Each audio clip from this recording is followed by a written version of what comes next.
Welcome back to the deep dive. Today, we are really getting into the weeds on body fat. Not just, how it looks, but the actual chemistry and biology behind how we store it, and maybe more importantly, how we actually get rid of it. If you're interested in long-term health, and I mean really long-term longevity stuff, understanding this is, well, it's fundamental. Our sources go pretty deep on this, and our mission today is, let's say, focused. We want to correct two really common uh, conceptual mistakes people make about fat. Yeah, it really comes down to understanding the controls.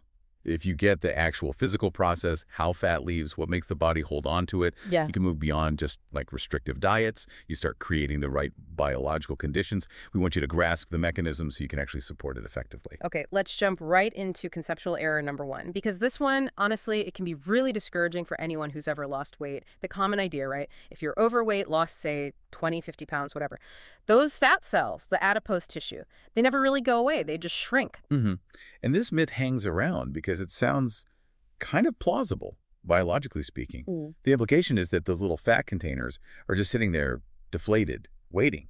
So you're basically primed to regain weight much easier than someone who, was never overweight. You're fighting this built-in disadvantage. Right. It makes it feel like the struggle is just permanent. And tied to that is the feel that if you do regain weight, it rushes straight back to, say, your belly or your thighs, exactly where it was before, because those cells are just waiting.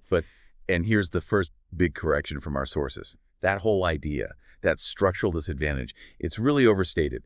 Adipose cells, fat cells, they don't necessarily have to stick around forever. They can be eliminated. They can be replaced. Okay, wait, hold on. That really cuts against something that's been almost gospel in health circles for years. Are you saying the fear that fat is like destined to just reappear in the same old spots? That's not really how it works chemically. It's not how it works hormonally. That's the key. What really dictates where fat gets deposited, thighs, chest, abdomen, wherever, isn't some immortal memory in an old cell.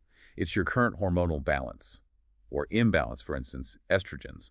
They're linked to fat deposition more in the thighs, whereas insulin, which we really need to dig into, that's strongly linked to fat building up in the abdomen. Okay, that makes more sense. So if these storage cells can be gotten rid of or replaced, what triggers that? What makes them die off? Or even better, get replaced by something more metabolically active, like brown fat, the kind that burns energy for heat. The crucial factor seems to be systemic stress, and specifically one type, inflammation. It goes beyond just, avoid saturated fat or cut carbs. It's about managing the body's chronic, low-level internal distress. We hear inflammation thrown around all the time, but what does it actually mean in this context? For fat storage, can we give a quick working definition? Yeah, good point. Think of systemic inflammation not like, a swollen ankle. It's more like a constant low-grade background noise. Your immune system is just slightly on edge all the time, maybe from diet, poor sleep, chronic stress, that kind of thing. And what's really key here is the direct link. More of this background inflammation leads straight to more insulin resistance. Okay, let's unpack resistance. What's happening there? Right. So think of insulin as the key that lets sugar, glucose into your cells to be used for energy or stored.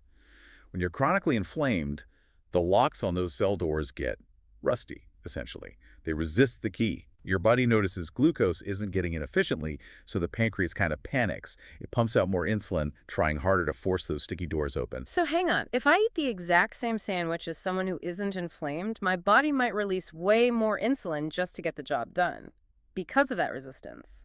Exactly right. You'll have much higher circulating insulin levels. And that elevated insulin, it's really bad news for long-term weight management. It does two things at once. First, high insulin is like the ultimate store fat signal, drives accumulation.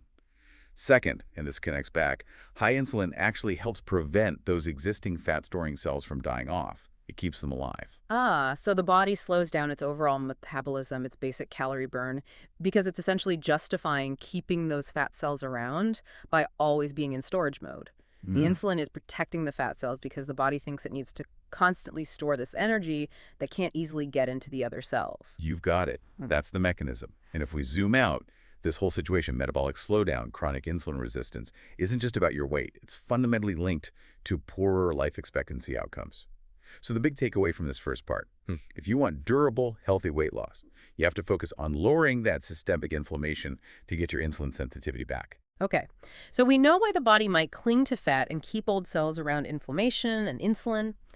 Now, let's totally switch gears and talk about the actual physics. When the body finally does let go of fat mass, how does that happen? This brings us to conceptual error number 2. When people talk about losing weight, burning fat, where does the actual stuff, the mass, go? The common answers you hear are almost always wrong. Like, it gets converted purely into energy or heat, or maybe turned into muscle, Yeah. or just eliminated in the bathroom. All incorrect. And this is usually the second big surprise, the second moment for people based on the sources. We get rid of the physical mass of fat, mainly through respiration. We literally breathe it out. Breathe it out. That sounds really counterintuitive until you look at the chemistry, I suppose. Mass has to go somewhere, right? It can't just vanish. Exactly. Conservation of mass. So let's look at what fat is. Stored fat is mostly triglycerides. Chemically, these molecules are made up mainly of carbon, hydrogen, and oxygen atoms.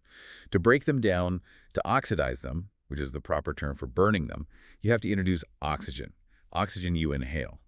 Okay, and the research breaks this down with some pretty striking numbers, doesn't it? Let's trace the mass clearly for everyone listening. Right.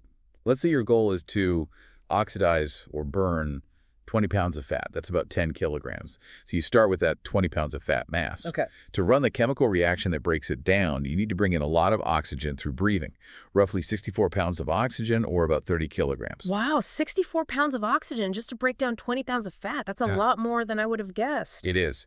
So you've got 20 pounds of fat plus 64 pounds of oxygen. That's a total mass of 84 pounds involved in the process. 84 pounds. Okay, so that mass has to leave the body somehow. Where does it go? The vast majority of it, about 3/4 actually, so around 61 pounds of that total leaves as carbon dioxide, CO2. CO2 is the gas we exhale with every single breath. So we're literally breathing out most of the weight we lose, turning solid fat into invisible gas. That makes sense chemically, but wow, it really reframes what fat burning even means. We're carbon removal systems. Pretty much. Yeah. And the rest. That remaining quarter of the mass, it leaves as water, H2O. That water comes out through sweat, urine, even the water content in feces. So lose 20 pounds of fat, and about 15 pounds of that mass exits via your lungs as CO2.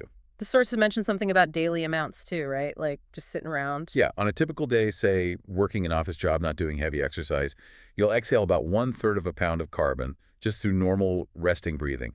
Exercise doesn't do anything magical biochemically. It just speeds up the rate at which you respire, meaning you expel that carbon dioxide faster. Okay, so exercise is essentially accelerating the fat exhalation process. Precisely.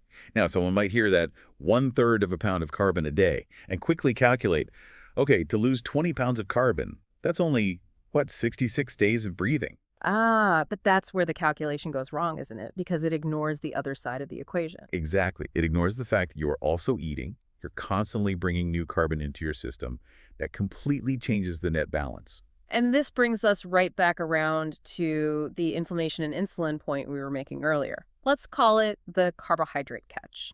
The very foods that often contribute most to weight gain are called carbohydrates. They're literally compounds built around carbon. Yes. So if your metabolic goal is to get rid of stored carbon, fat, constantly pouring in large amounts of new, easily absorbed carbon, especially from simple, high glycemic carbs, well, it's working against yourself. You're trying to empty the tank while simultaneously filling it up. And as we already established, those same high glycemic foods spike your insulin levels, which tells the body to store fat and prevents those existing fat cells from being efficiently replaced or eliminated. It's a perfect storm against fat loss. It really is. You're introducing the very element you need to get rid of, and you're reinforcing the hormonal signal that locks down the storage system. So understanding this breathing aspect, the CO2 part, the point isn't to sit around hyperventilating.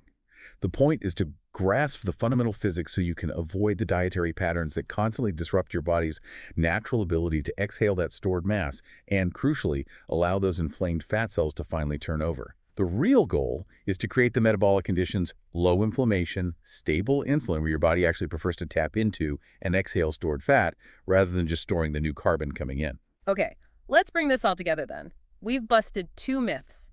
Fat cells can go away if inflammation is managed, and fat mass is primarily breathed out as CO2.